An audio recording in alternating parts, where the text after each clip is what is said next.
This is Jermaine Defoe being asked a big question about about Tottenham and Arsenal season. Let's take a look at what he says. If they do win that trophy, do you think they've had a better season than Arsenal? Well, I keep seeing this stuff on Instagram, weird, right? Because then Arsenal fans are saying, well, we weren't in the Europa League, we're in the Champions League, so harder competition. So, you know what it is? Focus on us, focus on top. Don't even worry about what Arsenal are doing, and just focus on winning the Europa League, and then we see what happens next year. But listen, Arsenal had a good season. You know, come from a Tottenham man, they've had a good season. But in terms of Tottenham, what an opportunity to do something special, regardless of obviously losing 20 games season domestically, but it's still a chance. So yeah. Basically, didn't answer the question, did he? Yeah, I mean, I thought it was an interesting one from Defoe, basically saying, well, Arsenal had a good season. They couldn't win the Europa League because they weren't in it. But I'm posing that question to you. There's been a lot of people ask that question before the final and after the final. Who, in your view, Mark, has had the better season, Tottenham or Arsenal? Hands down, every day, Arsenal. Like, Spurs have lost 22 games this season, I think. 38 points. It's horrendous. It's absolutely horrendous. But then they've won the best trophy I've seen them win in my life. So I actually think they have to part ways with Ange, because we did this with Ten Hag. You keep a manager, and yeah. But I don't think they should sack Ange. I think both Ange should have the common sense to say, look, I can't continue. Let's just part ways amicably. You rebuild, I walk away with the trophy. I think that's the way to do it. But there's no way that you can say Spurs have had a better season than Arsenal because they've won a trophy that I think every team in the Premier League would have probably had a great chance of winning. I mean, look at the two finalists, two of the shittest teams in the Premier League, bar the relegation teams, got to the final of it. So, I mean, Bournemouth probably would have won that. So I think fair play to Spurs. Obviously, no bitterness. They deserve to win it. But I think Arsenal have had the better season, unless you just really want a trophy, in which case you'd have to say Spurs. But I think status-wise, it's got to be Arsenal. But that's a very political answer from Jermaine Defoe. I mean, basically gave us nothing. I mean, AMT says the same thing. It was a political answer. What it's done for me, it's drummed up. There's been a conversation that's been going on in the sort of football fan space for a while, which is that trophies are all that matter. And I started asking a few different fans from different clubs a question, because I don't believe in a blanket statement that trophies are all that matter. And the biggest reason I don't think that's the case is because you can't judge every team. Not every team is in the same start point. So, for instance, the way Tottenham and Newcastle and Palace have celebrated their domestic cup and Europa League victories this year is very different and has a very different emotional feeling compared to if Liverpool had won the Carabao Cup, City had won the FA Cup, and if Man United had won the Europa League. All of our clubs that I mentioned that lost those finals, we would have celebrated, but I'm not sure any of us would have had parades over that. That isn't a dig at any of those teams. There's a different start point as well. So I think for Spurs fans, they will feel their season's been better because they are on cloud 9. Where had Arsenal had 2 years of challenging for the Prem, then come 17th, lost 22 league games and won the Europa League, I think they'd be happy with the trophy, but they would see it in that short-term period of, but look where we were 2 years ago, nearly winning Prems, and now we're down in 17th. I think you always have to weigh these things up as well. And I just don't. And I asked this question yesterday to a Tottenham fan, Henry Wright, and he's triggered the Spurs fans in our group chat because I said, would you swap? So everything about Tottenham remains the same. Your history, what you've won in the past, your legends. You keep your stadium, you keep your kit, you keep your name.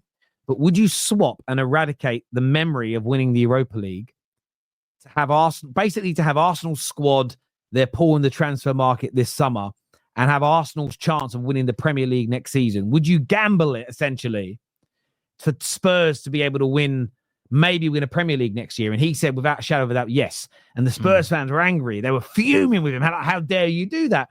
And they come up with a great point in the group chat. They were saying, but Terry, the journey, I don't just want to go from being a team that isn't winning to a team that is winning. I want to go through that growth and that journey. That's such an important part. And I was like, well, hey, presto. No matter your answer to that question, I think you've answered that question of the origination of that debate, which is trophies in isolation are not all that matter.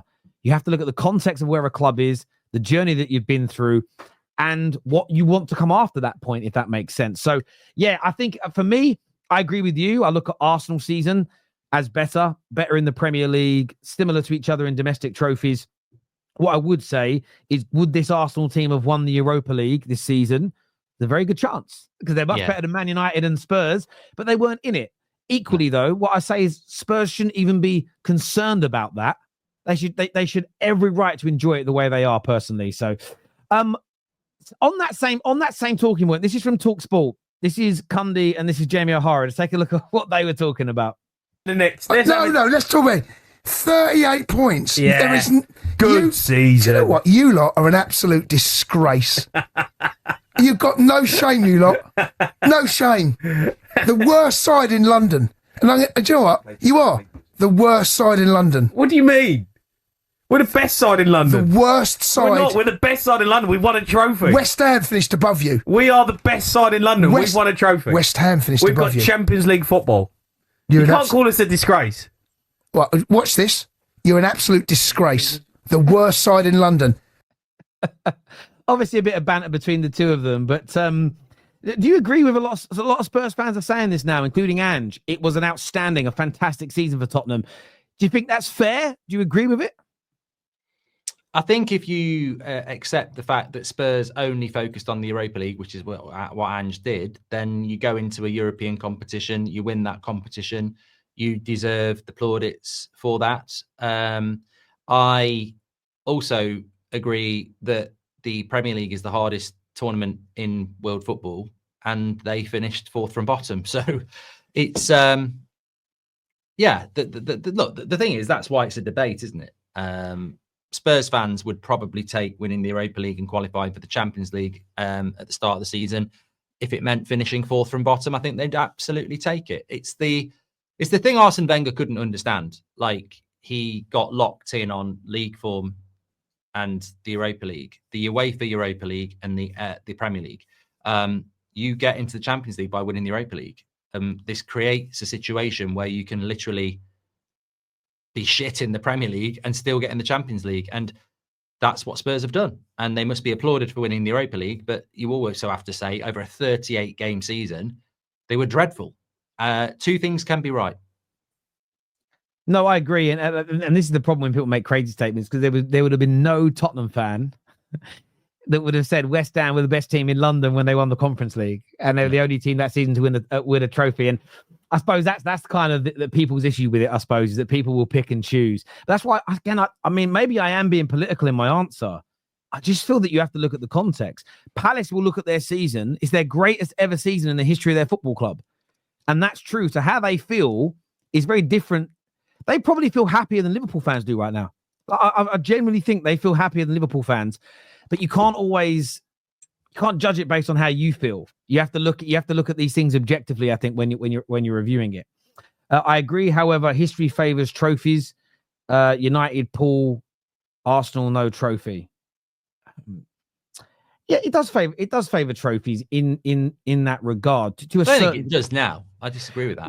What do you mean? I don't think history does favour trophies. Of course it does. When I was a kid, the FA Cup final used to be bigger than winning the league, which just seems weird to say that now. It was such an event. I remember the FA Cup final in '87 between Spurs and Coventry. I don't know who won the league. 86 was Everton. 85, maybe 87 was Everton. I don't know. Maybe it was Liverpool. But I think in the modern day, fourth place is more valuable to many fans than winning the Carabao Cup, because you go in the Champions League and you've earned it over 38 games. You know, people say, how can fourth place be more valuable than silverware? Hold on a minute. It's not just because of the Champions League. 38 games in the hardest league in the world and you finish fourth, and therefore you qualify for the Champions League. Carabao Cup, how many games do you play in that? A lot of teams put out their reserves. That's now so I don't necessarily think that trophies are more valuable. It depends what the trophy is. Winning the Champions League or the Premier League, I don't think there's anything that's going to be better than that. Yeah, you haven't had a better season. If next season Liverpool win the Premier League and City do the domestic FA Cup and Carabao Cup and come fourth in the league, Liverpool, yes, have won 1 trophy to 2, but they've had a better season. Equally, Sevilla are a great example on the European level. They have 8 European trophies. And 7 of them are Europa League stroke FA Cups, Europa Leagues stroke UEFA Cups, and they have 1 Super Cup. Now, they have more European trophies than Manchester United. I think we have 6 or 7, but we have 3 Champions Leagues. Their 7 Europa Leagues do not outweigh our 3 Champions Leagues. They have the same amount of European trophies as Ajax, but Ajax have 4 Champions Leagues. They don't outweigh it. So it isn't just history favors trophies. You have to look at what the trophies are and how big they were when you win them. A great example, just how we know history doesn't favor trophies. One, Arsenal, they've got 1 European trophy with the Cup Winners' Cup. That means you don't know your history, because the Fairs Cup that they have was before the UEFA. It was what the UEFA Cup used to be. So people will say Spurs have got 3 UEFA Cup straight Europa Leagues now. Arsenal have got none. That isn't true, because before the Europa League, it was the UEFA Cup. Before the UEFA Cup, it was the Fairs Trophy. Equally, up until it was finished, the Cup Winners' Cup was deemed the 2nd biggest cup in Europe. So when people say Fergie only won 2 European trophies with United, no, he didn't. He won 4. Sorry, he won 3. The Cup Winners' Cup. But people go, that's a nothing cup. No, you're thinking it's now. You youngsters think it's the Conference League, and it's small. It wasn't. It was massive. So when you say history favors only trophies, we see consistently trophies and achievements from the past being diminished because the modern day fan doesn't remember how important it was or how difficult. People forget when Fergie was doing what he was doing with Aberdeen. They forget how good the Celtics and the Rangers were, not just domestically in Scotland, but they were European powerhouses as well. You think it's nowadays in Scotland. So you can't just say that. You have to remember the landscape of football at those times as well. I think it's really important to remember that. It's always a niche, isn't it? It's niche as well. I mean, Crystal Palace winning the FA Cup's the greatest thing that's happened in their history, probably. I would choose 4th place over the FA Cup this year, 100% as a Man United fan. And there's nothing wrong with that. The problem is the people in the chat saying, what's this guy talking about? He'd take 4th place over a trophy. But that's your opinion and you're entitled to it. But the world's changed. Not everybody's there going, now, I'd rather have a trophy over 4th place. Some people are going, I'd rather have 4th place. I like the Champions League. I want to play in the Champions League. The FA Cup gets you in the Europa League and gives you a bus tour if you want it. You know, it's not necessarily a bus tour, is it? No, I agree.